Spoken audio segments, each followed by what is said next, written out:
Visit visa apply करना है, आपने घूमने फिरने के लिए जाना है, उसके लिए आपकी ट्रैवल हिस्ट्री होना ज़रूरी नहीं है। बिल्कुल फ्रेश पासपोर्ट पे भी वीज़ा अप्लाई किया जा सकता है। आज भी मेरी अपनी एक फ्रेंड से बात हो रही थी, उसके हस्बैंड ने अप्लाई किया हुआ था, तो उनके साथ कोई तकरीबन 22 लाख का जो है वो फ्रॉड हुआ है, सिर्फ इसी तरह एक वर्क परमिट के हवाले से। एफ के वीजा इदारा जो है वो कितने पाकिस्तानियों को बाहर भेज चुका हमारे अपने जो इदारे की रेशो चल रही है वो 75 to 80% है, जिसमें अप्रूवल रेशो है हमारा ये। बिस्मिल्लाहिर्रहमानिर्रहीम। दुनिया भर में देख रहे और सुनने वालों को शार अलबारी का सलाम और आप देख रहे हैं पायनियर वर्ल्ड न्यूज़। नाज़रीन, आजकल पाकिस्तान का हर नौजवान चाहता है कि वो बेहतरीन रोजगार के हसूल के लिए किसी भी मुमालिक में जाए और अपना रिस्क के हलाल कमाए।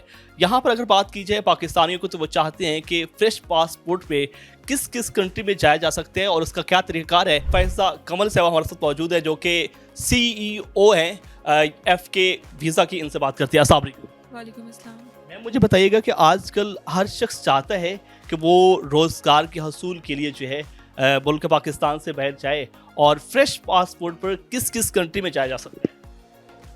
बिल्कुल, आजकल जो हालात चल रहे हैं, हर बंदा यहाँ से बाहर जाना चाह रहा है। और दूसरा सबसे बड़ी बात आ रही है कि आगे न्यू ईयर आ रहा है, तो न्यू ईयर सेलिब्रेट करने के लिए यहाँ से बहुत ज़्यादा तादाद में लोग दूसरे कंट्रीज़ में जाते हैं। तो जहाँ तक आप बात कर रहे हैं फ़्रेश पासपोर्ट की, तो विज़िट वीज़ा अप्लाई करना है, आपने घूमने फिरने के लिए जाना है, उसके लिए आपकी ट्रैवल हिस्ट्री होना ज़रूरी नहीं है। बिल्कुल फ्रेश पासपोर्ट पे भी वीज़ा अप्लाई किया जा सकता है। अच्छा, मुझे बताइएगा कि कौन कौन से कंट्रीज़ हैं जहाँ पर जो है आसानी जाया जा सकता है। इसमें अभी करंट रेशो को देखते हुए हम देख सकते हैं कि इसमें न्यूजीलैंड इस टाइम पे बहुत अच्छा चल रहा है। कनाडा ऐसा कंट्री है कि जिसकी रेशो हमेशा से ही बहुत अच्छी रही है। और कनाडा का प्लस पॉइंट ये आता है कि इसका वीज़ा जो स्टैंप होता है वो लॉन्ग टर्म का है, इसलिए लोग यहाँ पे विज़िट के हवाले से भी जाते हैं, वर्क के हवाले से भी जाते हैं, सेटल्ड होने के हवाले से भी जाते हैं। और इसके साथ साथ अभी जो है आयरलैंड की वीज़ा रेशो बहुत अच्छी है। ऑस्ट्रेलिया ने अभी काफ़ी ज़्यादा अपनी समझ लें कि वीज़ा रिजेक्शन के जो स्ट्रिक्टनेस थी उसको कम किया हुआ है। अभी वीज़ा अप्रूवल के चांसेस उसके काफ़ी अच्छे चल रहे हैं। अगर हम पाकिस्तान से बात करें वर्क परमिट, तो पाकिस्तान से वर्क परमिट लगना थोड़ा नहीं काफ़ी मुश्किल है।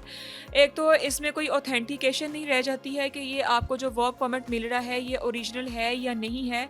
इसमें हमारी मार्केट में बहुत ज़्यादा फ्रॉड चल रहा है चीज़ों को लेके।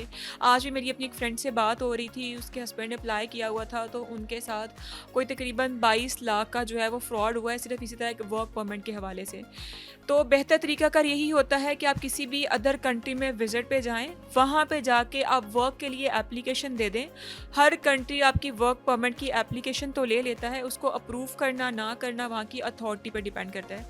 लेकिन सेटल्ड होने के हवाले से, वर्क के हवाले से कुछ कंट्रीज़ हैं, जैसे मैंने अभी बताया कि कनाडा है, न्यूजीलैंड है, ऑस्ट्रेलिया है, इनमें आपको वर्क के ऑप्शंस इजीली मिल जाते हैं। यूरोप में भी आपके पास 29 यूरोपियन कंट्रीज़ आती हैं, तो किसी भी कंट्री में आप वर्क परमिट के लिए वहाँ पे जाके अप्लाई कर सकते हैं। ख़ुद से नहीं कर सकते हैं तो वहाँ पर रिक्रूटमेंट एजेंसीज़ हैं, उनसे कांटेक्ट कर सकते हैं, कंसल्टेंट से आप कांटेक्ट कर सकते हैं, बजाय ये कि आप यहाँ पे जगह जगह पे डिफरेंट एजेंट्स के हाथ में चढ़ के आप फ्रॉड करवाएं ख़ुद को, यानी कि उस पर अपनी पेमेंट्स भी ज़ाया करवाएं, अपना टाइम भी वेस्ट करें। बेहतर है कि थोड़ी सी स्ट्रगल करके थोड़ा सा रिस्क लेके खुद अप्लाई कर लें आप। मैडम, आजकल अगर बात की जाए बैकवर्ड एरिया की, तो वहाँ पर बड़े लोगों को परेशानी होती है कि उनको पता नहीं होता कि कौन कौन से डॉक्यूमेंट्स की ज़रूरत है और कौन कौन से डॉक्यूमेंट्स होंगे तो जाएंगे। जैसे कि अब अगर सराकिस्तान की बात की जाए, तो सराकी लोग जिस तरह कहते हैं कि अब साईं मैं को बहर बंजन दियो, तो उनके लिए ये डॉक्यूमेंट्स की बड़ी परेशानी होती है। तो कौन कौन से डॉक्यूमेंट्स दरकार होती हैं इसकी?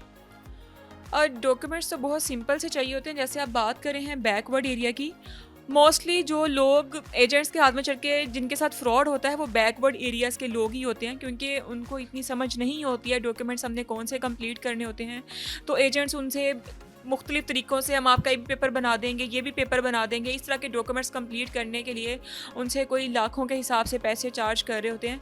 तो बेसिक से डॉक्यूमेंट्स इसमें बहुत सिंपल से हैं। आपका पासपोर्ट है, आईडी कार्ड है, एफआरसी है, आप शादीशुदा हैं तो निकाहनामा अरेंज करेंगे अपना, बैंक स्टेटमेंट है, बैंक स्टेटमेंट को जस्टिफाई करने के लिए आपका जॉब या बिज़नेस है।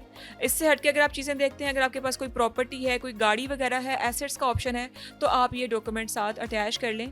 कोई सिंपल से बेसिक 6 से 7 डॉक्यूमेंट्स हैं जिनको आपने कंप्लीट करके अपनी एप्लीकेशन को आगे प्रोसेस करवाना होता है।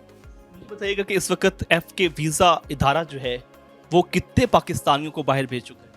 हमारे अपने जो इदारे की रेशो चल रही है वो 75 to 80% है, जिसमें अप्रूवल रेशो है हमारा ये। बाकी इसमें मैं बिल्कुल भी ये नहीं कहूँगी कि हम रिजेक्शन नहीं आता, अप्रूवल और रिफ्यूज़ल दोनों ही आ सकते होते हैं। लेकिन हम कोशिश कर रहे होते हैं कि आपकी रिजेक्शन रेशो को मिनिमाइज़ से मिनिमाइज़ करें, क्योंकि हमारी कोशिश होती है कि आपके अप्रूवल रेशो जितना ज़्यादा हम इसको मैक्सिमम कर सकते हैं, उतना ही आपको अच्छा रिस्पॉन्स मिलता है। इसलिए हम आपके डॉक्यूमेंट्स वैसे कंप्लीट करते हैं, आपकी एप्लीकेशन को प्रोसेस उस हिसाब से करते हैं कि जिसमें हम इसको अप्रूवल की तरफ लेके जा सकें। अच्छा मैडम, मुझे बताइए कि कौन कौन सा मुल्क है जिसका मल्टीपल वीज़ा जो है आसानी में? कनाडा ऐसा कंट्री है जिसका मल्टीपल एंट्रीज़ का वीज़ा लगता है, यानी कि जितना आपका पासपोर्ट वैलिड है उतना आपका वीज़ा लगेगा। यूएसए है, इसका 5 साल का मल्टीपल एंट्रीज़ का वीज़ा लगता है, उसमें अगर आपके पासपोर्ट एक्सपायर भी हो जाता है तो भी आपका 5 साल का वीज़ा स्टैम्प होता है। न्यूजीलैंड है, ऑस्ट्रेलिया है, इनकी मल्टीपल एंट्रीज़ होती हैं। अच्छा मैम, मुझे बताइएगा कि वीज़े के लिए जो है बैंक स्टेटमेंट होना ज़रूरी है? जी, बैंक स्टेटमेंट जो है आपके जितने भी डॉक्यूमेंट्स हैं उन सब में एक बहुत ज़्यादा इम्पोर्टेंट रोल रखती है, क्योंकि बैंक स्टेटमेंट की बेस पे ही आपका डिसाइड होता है कि आया आपके पास इतने पैसे हैं कि अगर आप अदर कंट्री में जा रहे हैं तो वहाँ पे जाके आप सर्वाइव कर सकते हैं या नहीं कर सकते हैं। तो बैंक स्टेटमेंट आपकी प्रॉपर मेंटेन्ड होनी चाहिए, यानी कि लास्ट 6 मंथ की आपकी बैंक स्टेटमेंट हो, प्रॉपर ट्रांजेक्शन्स हो, मेंटेनेंस हो, फिर आप अप्लाई कर सकते हैं। लेकिन कुछ कंट्रीज़ ऐसी भी हैं जो सिर्फ आपका क्लोजिंग बैलेंस चेक करती हैं।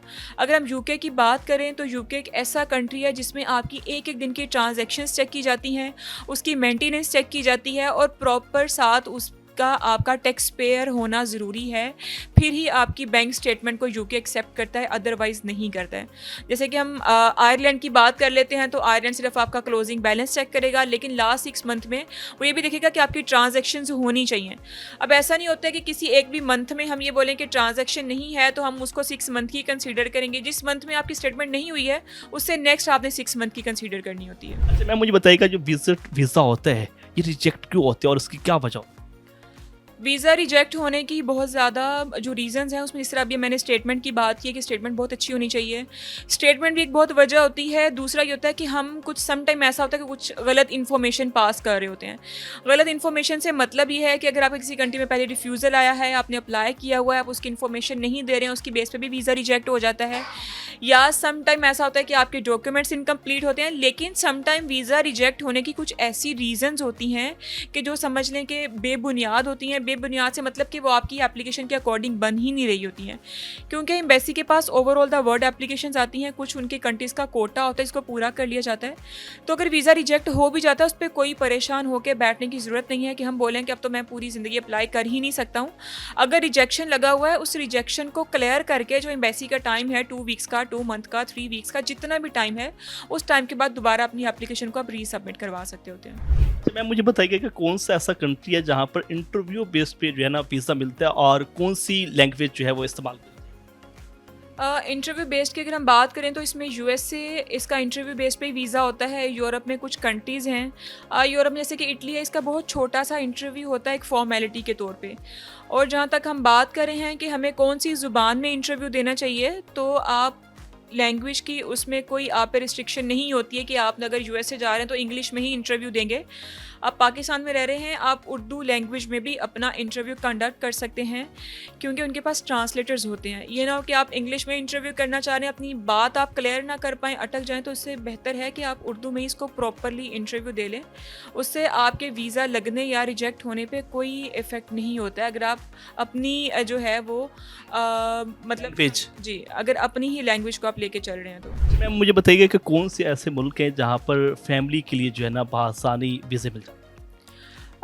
इसमें कनाडा, इसका मैंने आपको बताया कि लॉन्ग टर्म का वीज़ा, इसकी फैमिली के साथ रेशो बहुत अच्छी है। न्यूजीलैंड है जो फैमिली को सपोर्ट करता है, फैमिली के साथ इसके चांसेस बहुत अच्छे हो जाते हैं।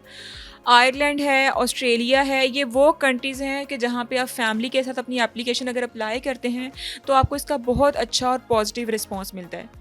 बहुत शुक्रिया नाज़रीन, आपने फ़ाइज़ा कमर साहिबा की गुफ्तगू सुनी है। यकीनन इन्होंने जो है बाहर के मुल्क जाने के लिए जो है तमाम तर जो चीज़ें ज़रूरी होती हैं वो आपको बता दी हैं, और अगर आप बाहर जाना चाहते हैं तो इस वीडियो को ज़रूर देखें।